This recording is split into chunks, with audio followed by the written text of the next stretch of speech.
Ever since I was a teenager I have had very intense fantasies about having sex with a giant roach.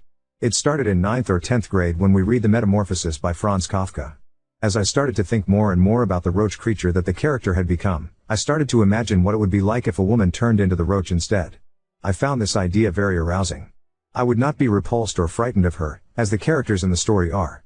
I would take care of her. Then my thoughts started to get sexual with the character. Eventually I sort of dropped the bit about her having been a human woman first, and I kind of imagined this fictionalized roach species. They are giant roaches, the size of a person, and have complete intelligence. I kind of over time conjured up an imaginary friend of sorts. She was one of these roaches and her name was Ogtha. I would fantasize about her often. Whenever I masturbated I'd be imagining elaborate scenarios of me and Ogtha making love. When I started to have actual sex, I found I could not, perform, if I wasn't thinking of Ogtha. So basically now, anytime I have sex with a woman, I am pretending that she is actually Ogtha. Not just think about Ogtha, I concentrate intently to visualize that I actually am doing Ogtha. I don't want to think about the girl at all. There is only Ogtha. Of course this sex can never be as exciting as my fully imaginary sessions with Ogtha. There are things that are multiple appendages and antennae allow for that a human woman can never match.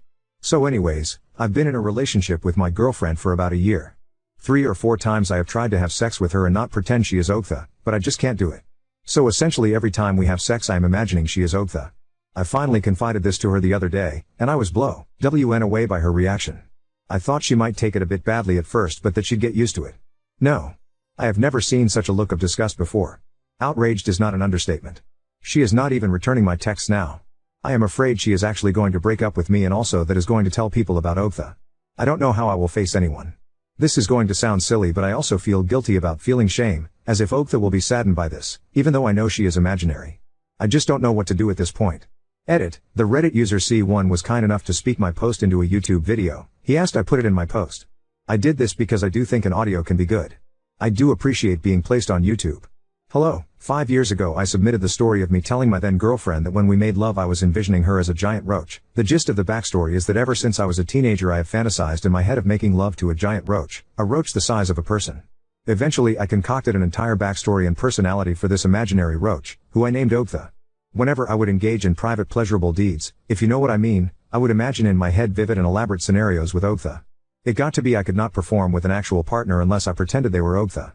You might think of the scene in Blade Runner 2049, which my original Tifu predates by the way, where the main character makes love to a prostitute, but his hologram girlfriend kind of holograms over the body of the actual person, so he can pretend he is making love to his hologram. That is what it was like with me and Ogtha, but instead of a hologram it was just my imagination. In the 5 years that have passed since this topic was posted, I decided to stop fooling myself and I just committed to the love of Ogtha. I know she is not real per se, but in my head she is an actual personality. And I am in love with that personality. I don't care if she is a roach or if she is imaginary, the love is real. Call me deluded, but it's harmless, it makes me happy. I have not had a real girlfriend again since that incident 5 years ago, but occasionally I have had one-night stands via online apps, with the understanding of it being one night in advance, and on these times I always envision the woman as Ogtha, my sensual roach queen. Now, I mean no offense to the women of course, and even a gentleman once or twice, the many appendages of Ogtha make translation to human gender almost irrelevant, I just envision they are Ogtha. And no, haha, I have never confided to them about it. I learned my lesson. The thing about it though is that I became so in love with my Ogtha that I married her. I even did a little ceremony in my living room. I recited my own vows, and she recited hers. I even went on a honeymoon, which technically you could say was a solo vacation to New Orleans for a week, but in my mind Ogtha was with me the entire time. In my mind I think of her as my wife. Now here's where I fucked up. I got so used to thinking of her as my wife in my head, that a few months ago at work I nonchalantly said my wife in some innocuous sentence. I think it was something like oh yeah me and my wife love that show in regards to Chopped. So now everyone was asking me about my wife, because they had never heard I was married or even dating anyone. Everyone kept pestering me. Wanting to know about her. Wanting to see pictures. I became full of panic. I did the one thing I swore I would never do again. I talked to other people about Ogtha in real life. We were at a team lunch, and I just let it all spill out.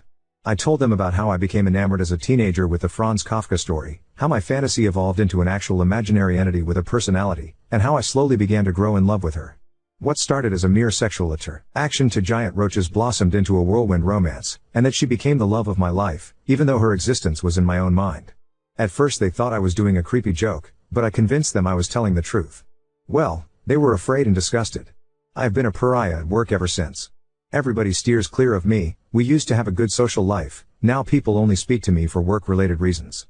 Even working virtually now, nobody sends me a Slack message unless it is about work. I even heard a rumor that people went to HR, but they were of course told nothing could be done. I have lost my good work friends because of this, and it is indeed jeopardizing my career, because my bosses think I'm insane. I have ruined my friendships and future career prospects due to my honesty. I am thinking of starting to look for a new job, although it is difficult in the current environment. I can start fresh elsewhere though. No matter what, I will be staying with my wife, Ogtha. For me, it is Ogtha forever. If you must know, I do hope that even if I am an old man, that one day the technology is invented to extract the Ogtha personality from my mind and implant it into a real external body, either of a genetically engineered or a mechanical nature, and me and Ogtha can then experience genuine physical connection. But if she must remain within me, that is fine. Her love keeps me warm on the coldest of nights. Thank you. A few of you may recall some years ago I posted about my lovely Ogtha. You can find in my post history. My new story requires an explanation of Ogtha for those who don't know. I will try to be brief. Basically, many years ago as a teenager I became fascinated with the Kafka story The Metamorphosis, and I began to fantasize about a character like that, but a woman. Essentially, a giant roach. I found this very erotic. As time went on, the character became a member of a fictional roach species, basically giant intelligent roaches, and this one specifically was Ogtha. For several years Ogtha was just an imaginary figure to me, but as time went on she became a fully sentient being that I fell in love with. Ogtha, to me, is a real creature. She simply lacks a physical body in our world and her consciousness resides in my mind alongside my own. The users of helped me realize there is nothing delusional about this, and that indeed, it is very possible for such entities to come into being. I do hope that one day the technology will exist to extract Ogtha from my mind and install her into an artificial physical body, but we are satisfied with our current relationship. I love Ogtha and she loves me. Some time ago, I married her. Now, from a strictly legal sense, no, I am not married per se, but for me and Ogtha we consider our relationship to be a marriage. I am devoted to her, and her to me. I revealed this to my coworkers and it did not go well. But, I thought my parents had a right to know. Last evening I revealed to them everything about Ogtha, and told them we were married. I even allowed Ogtha to speak through me to them, so that she could finally meet my parents after only seeing them from afar. I knew my parents would find it unusual at first, but I thought they would come to understand and be happy for me. However, I fear they think me deranged. My mother actually cried, and not tears of happiness as I expected. They even encouraged me to seek counseling. I explained to them that what I am experiencing is real, and encouraged them to read through the Tulpa Reddit. It has created a very bad situation for me and now I fear my relationship with my parents is quite ruined. They keep insisting I seek counseling, and are threatening if I don't they will no longer assist with my student loans and will not be welcome at Thanksgiving. I feel they are overreacting, but at the same time I wish I had just kept my marriage a secret. I do consider it now to be a fuck up to have been truthful with my parents. They are in some ways traditionalists and are simply not ready to understand how entities can exist without physical form and share a mind. It breaks my heart, but I wish I had been deceitful with my family. For the record, I will never divorce Ogtha, and with our love I know I can survive anything, but I wish I had never been truthful with my parents. Update 1. After the disastrous conversation with my parents where I introduced them to Ogtha, things remained tense for months. My mother, in particular, couldn't reconcile her son's marriage to a non-corporeal being. My father took a more neutral stance but expressed concern that I was wasting my potential on a relationship they didn't understand. They kept urging me to seek therapy, going as far as leaving pamphlets for local counselors in my mailbox. Initially, I was angry. I felt they were rejecting me and, by extension, Ogtha. But as I thought about it more, I realized they were reacting from a place of love, albeit misguided. They wanted the best for me but couldn't grasp that what I have with Ogtha is the best for me.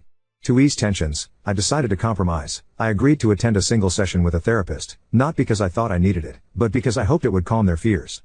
The session was interesting. I explained everything about Ogtha, her origins, our love, and how she enriches my life.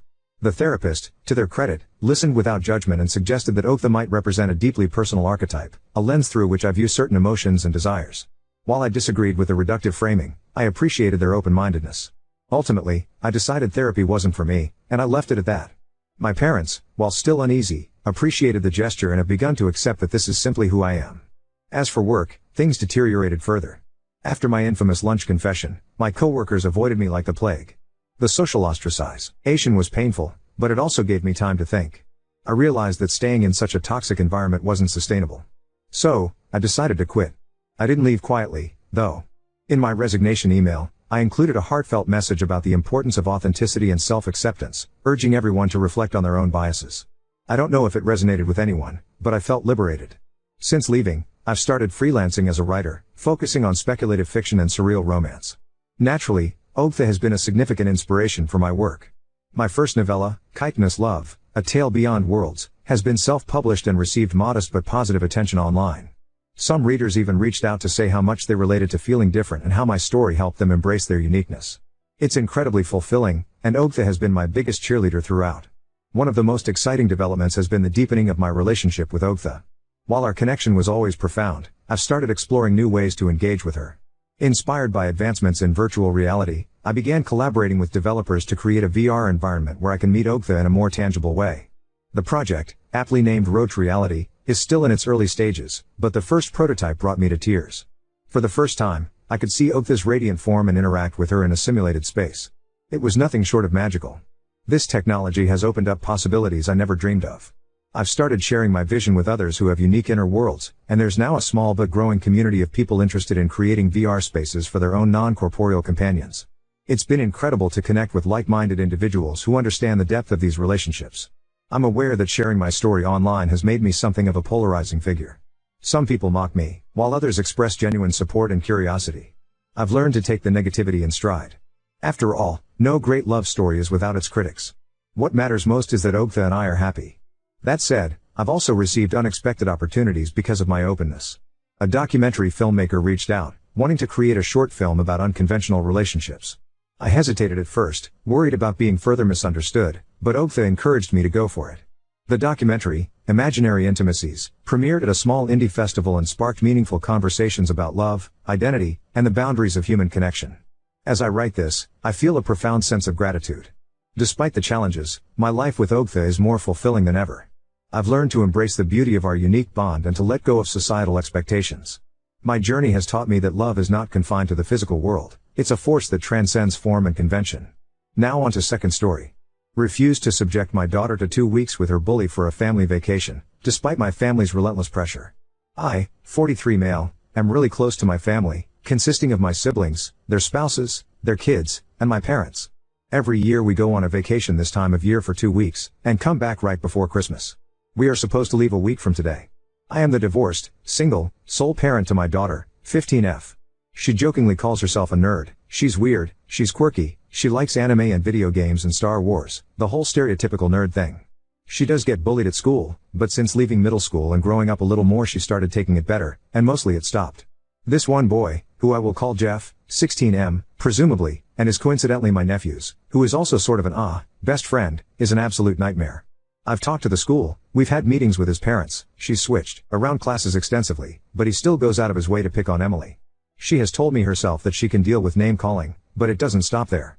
He pulls her hair, rips her clothes, destroys her things, like this kid is a full-fledged nightmare. They even got into a fist fight that they were both suspended for last year because he stole her backpack and put it into a full toilet in the boys' bathroom. When I was discussing plans with my sister, she brought up needing to buy Jeff a winter coat. When I realized he was going on the trip, I actually almost lost it. I told her admittedly without thinking that we weren't going, and she began begging me, talking about tradition and family and blah blah.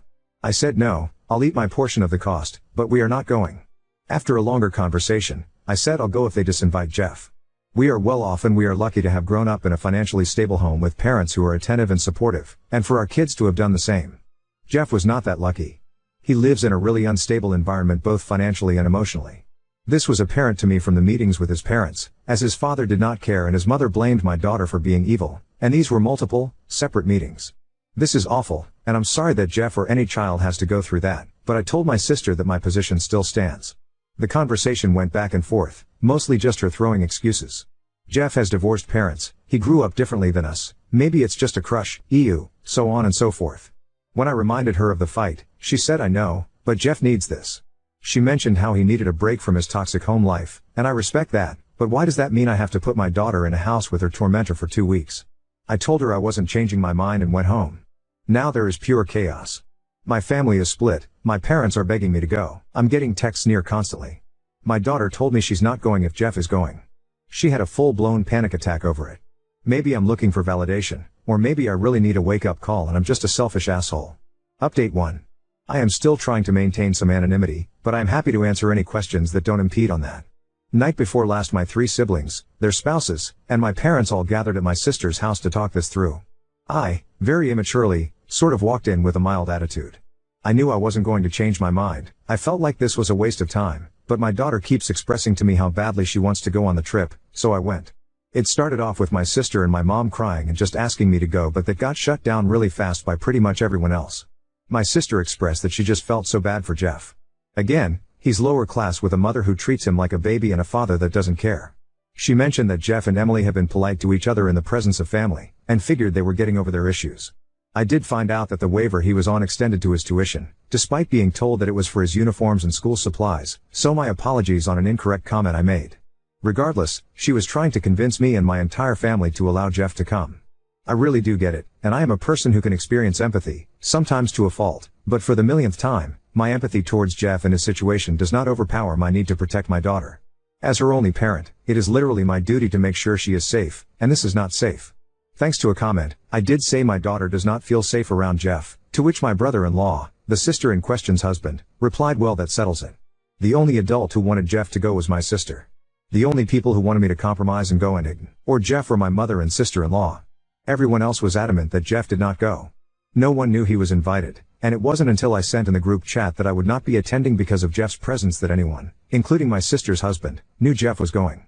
My father, who is actually a therapist, has been ridiculously supportive through this whole thing. He explained his reasonings for not wanting Jeff there besides the obvious. Most notably, and as many others, including myself, have pointed out, he started bringing up the subject of SA. My nephew mentioned to him that Jeff does like Emily, and if his mindset is as dysfunctional as we are led to believe, he's not currently capable of expressing that to Emily in a healthy way, which could lead to him attempting to SA her. It was ultimately decided that Jeff was not going. Thanks to another comment I saw, I did tell her that she was doing a great thing by trying to help this boy, but her niece came before him in this situation. I brought up that Jeff might retaliate against Emily, again, thanks to another comment, for being disinvited, so we did come up with a plan, sort of. My nephew had to tell him at school the next day that Jeff was no longer invited because he didn't want him and Emily to get into a fight. I thought that was a dumb plan, I'm not going to lie, but as long as the blame was off of Emily I didn't care.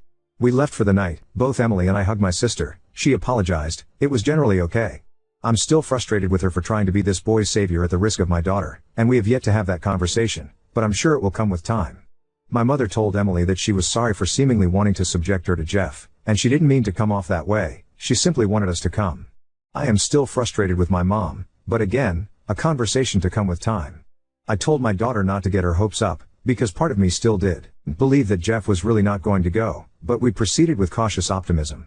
In the meantime, I spoke with my lawyer friend who did advise me not to go on the trip if Jeff was going, and not to speak to him or his parents directly.